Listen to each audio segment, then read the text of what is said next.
Ideas en Movimiento, el espacio para la opinión, las propuestas, la crítica y la información, bajo la dirección del comunicador social Jorge Luis Cabrera. Iniciamos nuestra programación del año 2018, un año, por cierto, especial para los colombianos, un año de elecciones, un año electoral. En el mes de marzo elegimos Congreso de la República, en el mes de mayo estaremos eligiendo presidente de la República. En ese sentido, y para aportar a la cultura ciudadana, en Ideas en Movimiento Televisión estaremos presentando una serie de entrevistas, de pensamientos, de conceptos, de candidatos que se han lanzado a la palestra electoral.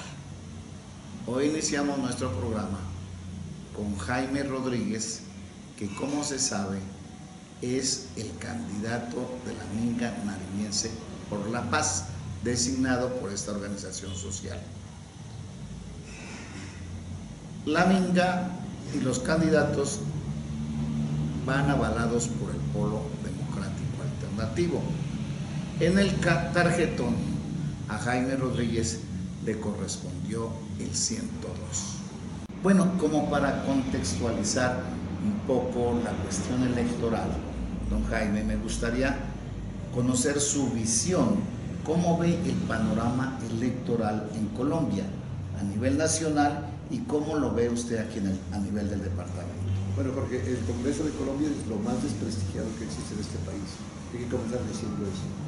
Por dos razones esenciales. Uno, porque el Congreso hasta ahora es el lugar donde se legaliza todo lo que ha sido 200 años de oprobios contra la gente pobre y de clase media de Colombia.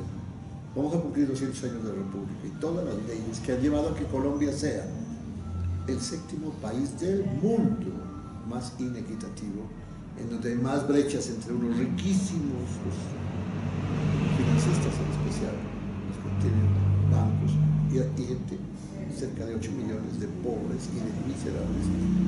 Esa diferencia grande se ha producido durante 200 años, en donde la gente no ha tenido derechos, o lo poquito que ha tenido los ha ido retirando para darle gabelas a los que sí tienen. Esa es la historia de esta nación, desgraciadamente. Sí. Y el Congreso se ha prestado para eso. Ahí se ha legalizado toda esa inequidad. Pero segundo, y más grave todavía, el Congreso ha vendido, y los congresistas en su gran mayoría han vendido su oficio de defender a la sociedad, que esa debería ser. Y se lo han entregado por gabelas a los dueños a los poderosos de la nación, a través de auxilios parlamentarios llamados así antes, mermelada ahora, a través de estar metidos en actos de profunda corrupción, como lo están, y a partir de construir una clase, una nata odiosa a los congresistas, que ganan unos salarios que causan náuseas a la gente común y corriente, porque el salario mínimo aquí en Colombia está en 700, 800 mil pesos casi, mientras ellos ganan 30 millones al mes. Es absurdo, ¿no? Entonces todo eso hace que el Congreso sea un lugar desprestigiado por esas dos razones básicamente. Han contribuido a la gran desigualdad que se vive en Colombia, a la falta de derechos que se viven, al desempleo grandísimo que hay en nuestra nación, ya esa odiosa cantidad de privilegios que tienen poquitas familias. Y segundo, se han metido y se ven. Pero hay excepciones, Jorge. Claro. Excepciones, y eso es lo que queremos significar en esto de cultura ciudadana. Hay gente que ha sido excepcional. Hablemos de un solo caso, Jorge Eliezer Gaitán. Sí. Pero también en la época contemporánea. Por ejemplo, Iván Cepeda es calificado como uno de los grandes parlamentarios, honrado, honesto, luchador por la paz. Lo mismo que Robledo, lo mismo que Petro en su momento, lo mismo que Navarro en su momento, y los de aquí, de Nariño, Parmenio Cuellar, Pedro Vicente Obando, cuando fueron parlamentarios, brillaron por ser gente honrada, gente que propuso, y sobre todo gente que se puso al frente de los reclamos de la sociedad más necesitada. al frente de las luchas sociales. Entonces, el Congreso sí es un instrumento que sirve. Las personas y sus intereses son las que se equivocan ya en el ejercicio y cometen acciones que llevan a que la gente no quiera el Congreso. Y por eso la abstención, y por eso la gente en su gran mayoría, con justa razón, se abstiene de votar por congresistas. No les interesa, al ver su ineficiencia, que están vendidos al establecimiento y al ver que son sujetos de corrupción. Pero, insisto, hay gente que ha demostrado a lo largo de la historia que también hay otro camino dentro del Congreso. Pues bueno, yo voy a eso, a ser parte de ese grupo de congresistas, ¿sí?, que han demostrado que sí existen otras formas de luchar por la gente desde el Congreso, ¿sí?, de dar denuncias desde allí, debates desde allí, de promover leyes, que también es posible promoverlas y son necesarias promoverlas desde ahí, ¿sí?, hacer control político de los agentes del Estado, pero sobre todo a ponerse al frente, ayudar a organizar, acompañar y dirigir, si es el caso, las luchas sociales, las movilizaciones de los maestros, de los campesinos, de los animalistas, de los ambientalistas, de la comunidad que lucha por los derechos sexuales, es decir, de toda la gente que necesita que se le garanticen derechos, que se le respeten derechos, caso de los pensionados, sobre quienes hay amenazas fuertísimas para retirar los derechos, madres comunitarias que no tienen siquiera derechos mínimos, un pedacito han avanzado gracias a congresistas como los del Polo Democrático, por ejemplo. Entonces a eso vamos, Jorge. Es posible, y no solo posible, es necesario que allá llegue gente que ayude a engrosar ese grupo de parlamentarios que son peleadores, luchadores, honrados, honestos, que no van detrás de la plata, sino van detrás de unos ideales que siempre los han demostrado en su vida y están claritos, la gente los conoce. Bueno, a ver, dentro de su agenda legislativa, en caso de ser elegido, y entiendo además que esa agenda fue construida colectivamente, ¿cuáles son los ejes principales que usted trabajaría en la Cámara de Representantes? Bueno, hay 11 puntos en los cuales vamos a insistir y a trabajar duro de la mano de la gente, presionando. Uno, la reforma constitucional para que se amplíe lo que se llama el Sistema General de Participaciones. Dicho así es difícil de entender, pero más fácil. A ver. Los maestros el año pasado hicieron un paro de 32 días y el gobierno les firmó un acuerdo en el que dice hay que reformar la Constitución para que haya más plata para educación, salud y saneamiento potable y agua potable, saneamiento básico y agua potable. Entonces, eso no se ha cumplido hasta ahora y eso tiene que cumplirlo el Congreso. A eso vamos, a que eso que perdió el magisterio, los maestros no solo perdieron por lo de ellos, que está bien, porque es justo que los maestros tengan sueldos decentes, son profesionales del área más delicada que puede existir en una sociedad, la formación del ser humano, y deben ser bien remunerados. Pero ellos no solo pelearon por ellos el año pasado, pelearon por salud también, por agua potable y saneamiento básico. Entonces se necesita eso. Vamos también para que un programa que está en Nariño funcionando a cargo de la doctora Estela Cepeda y la alcaldía, que es el programa que combate el bajo peso de los niños al nacer, ¿sí?, y ya está funcionando. Hay niños que se benefician de eso, para que ese programa se convierta en ley, tiene que ser una ley de la República.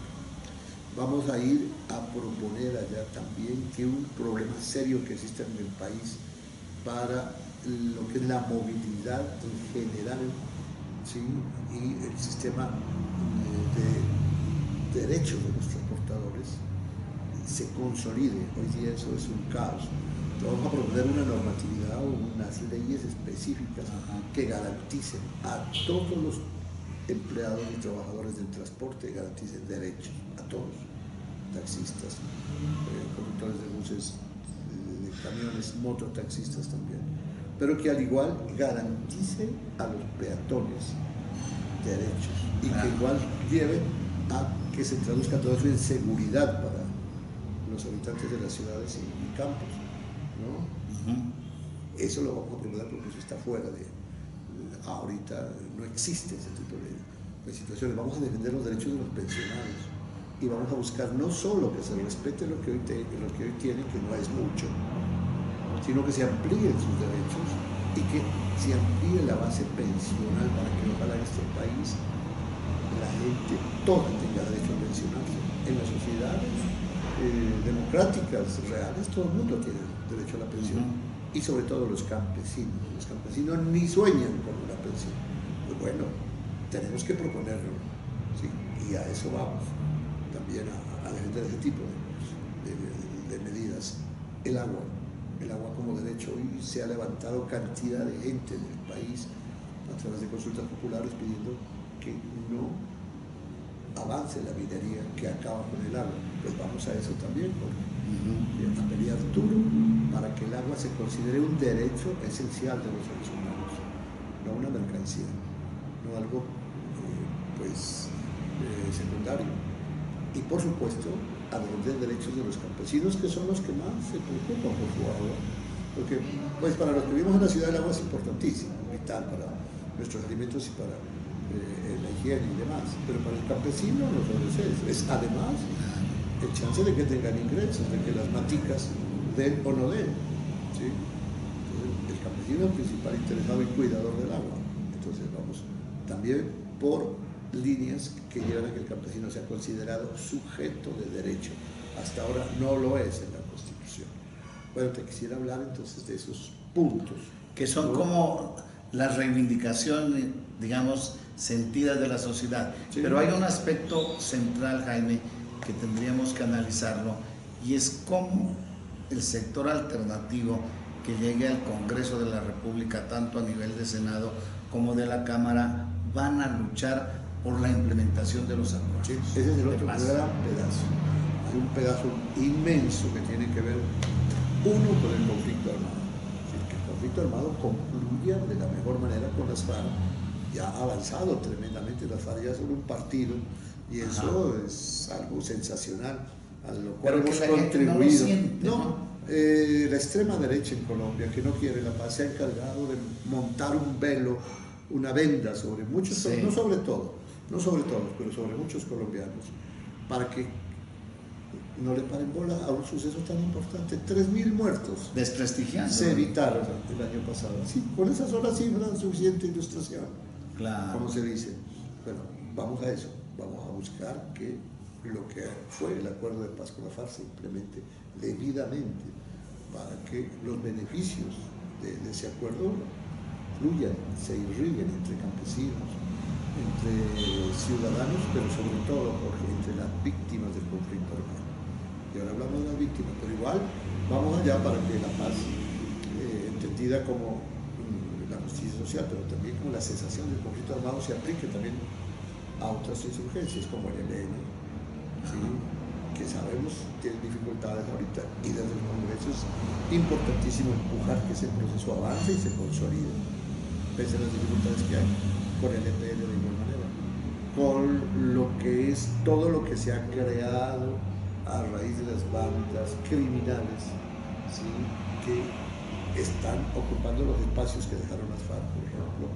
Debe existir una política de seguridad clarísima para que esas bandas o se acojan a procesos legales o sean combatidas, para que no sigan siendo factores de perturbación de la tranquilidad, para que no sigan siendo factores de violencia. Todo eso falta.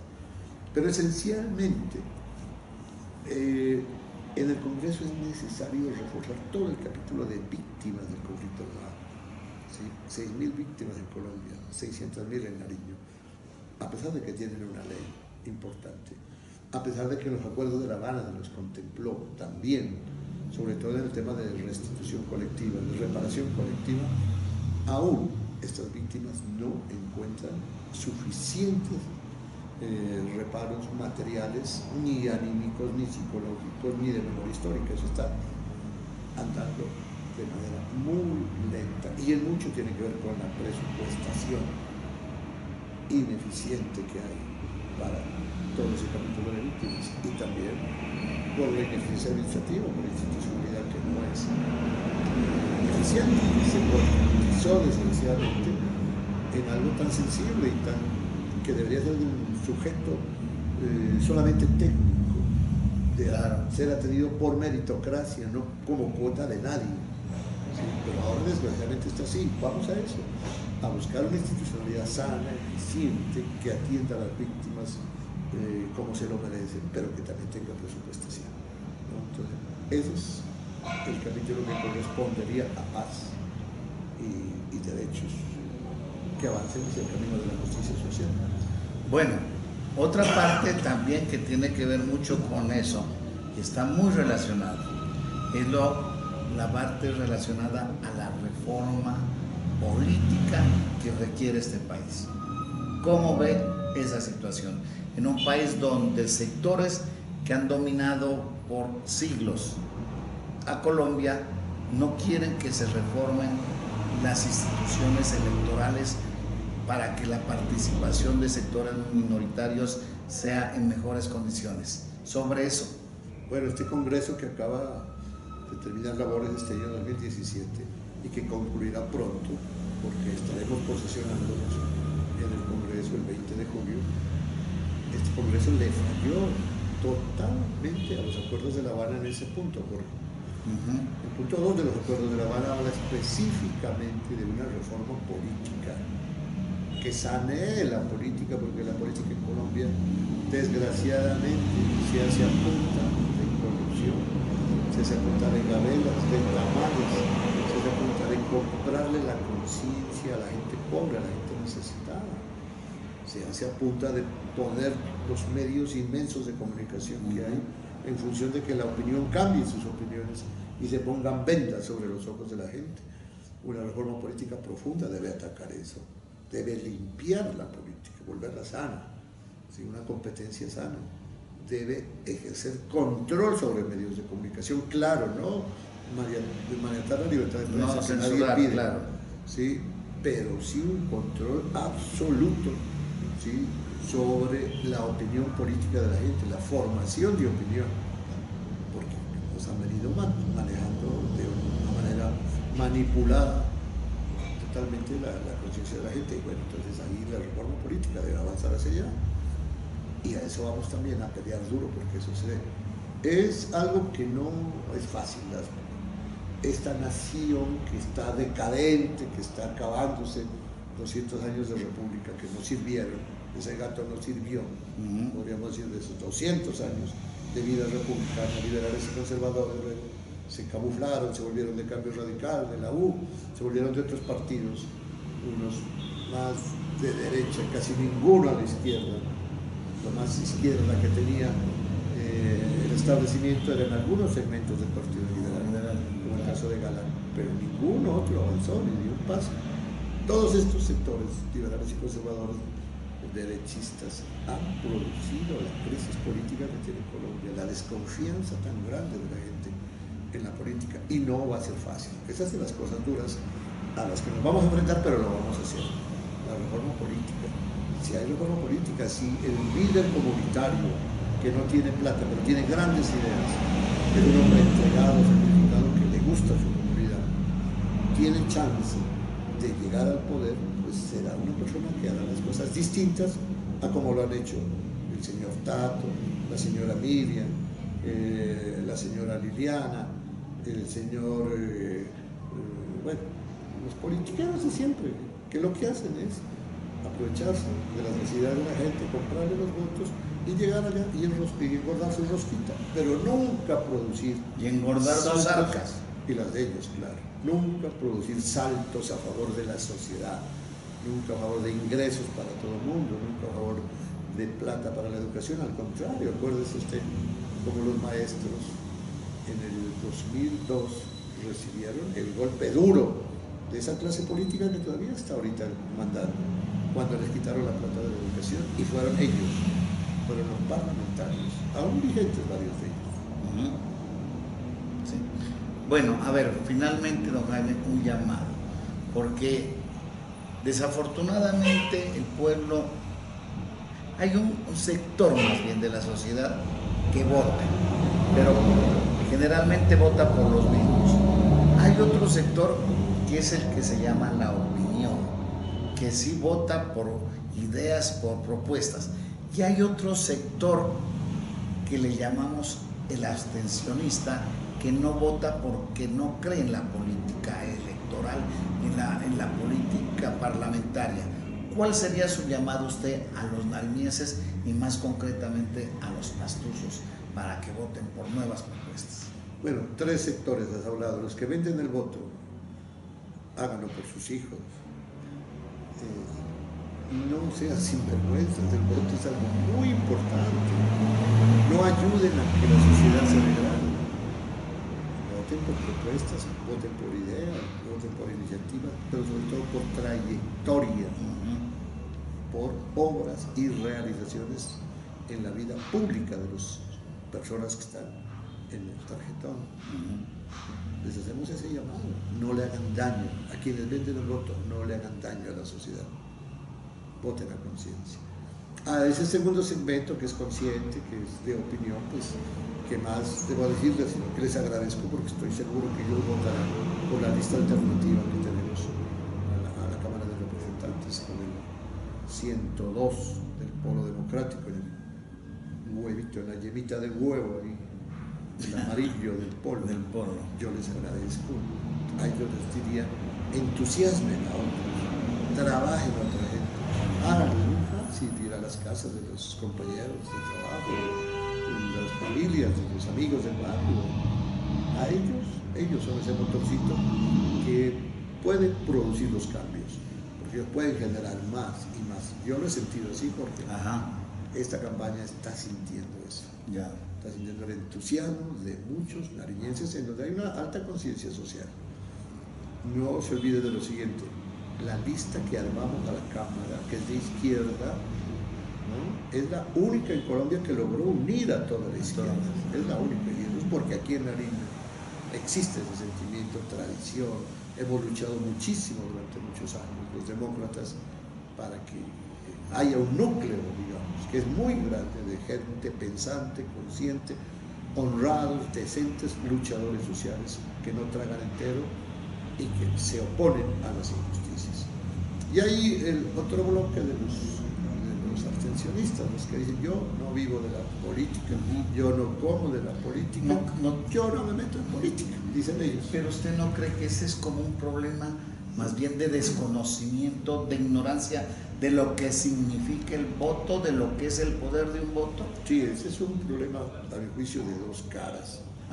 De un lado, pues gente que lo dice honestamente, ¿sí? ¿Para qué si esos políticos son corrompidos, se roban todo? Yo, ¿para qué? El problema es que involucran a todo el mundo. Dicen: yo para qué voy a ser partícipe de eso, porque voy a alcahuetear. Y está bien que lo piensen así, porque es un rechazo a esa política equivocada que ha sido, pues, la mayoritaria, la dominante en Colombia. Tienen razón cuando piensan eso, pero digamos, tienen razón en la causa, no en la consecuencia. La causa está bien planteada. La causa es que la política en Colombia es desestimulante, causa náusea, no le gusta por todo lo que ha pasado. Pero la consecuencia de abstenerse, de no tomar partido, es una. Para ellos, sencillo. Absteniéndose, permiten que siga perpetuándose ese mismo estado de cosas que ellos conscientemente rechazan, condenan. Entonces, dejan que todo siga igual, o que se profundice, o que se vuelva peor. Entonces, a ellos un llamado: no señores,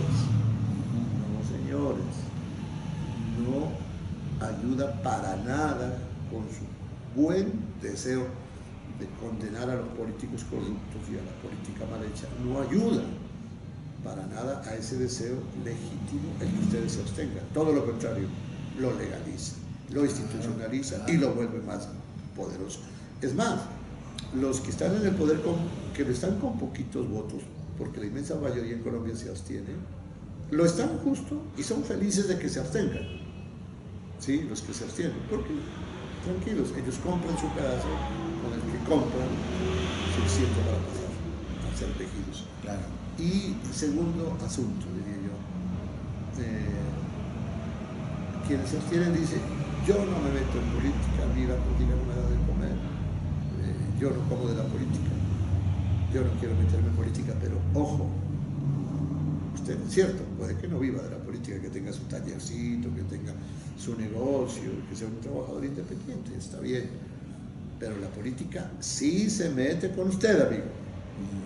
Si usted no se mete en política, los políticos en el Congreso, en la presidencia, en las cortes, en todos los lugares en donde están los agentes del Estado, se meten con usted. Y los impuestos, ¿sí? Y la mala atención en salud, ¿sí? Y las deficientes vías y la falta de agua en los lugares que así se da. Todos esos casos tienen que ver con la política. Entonces usted no se mete en la política, no le interesa, pero la política sí se mete con usted.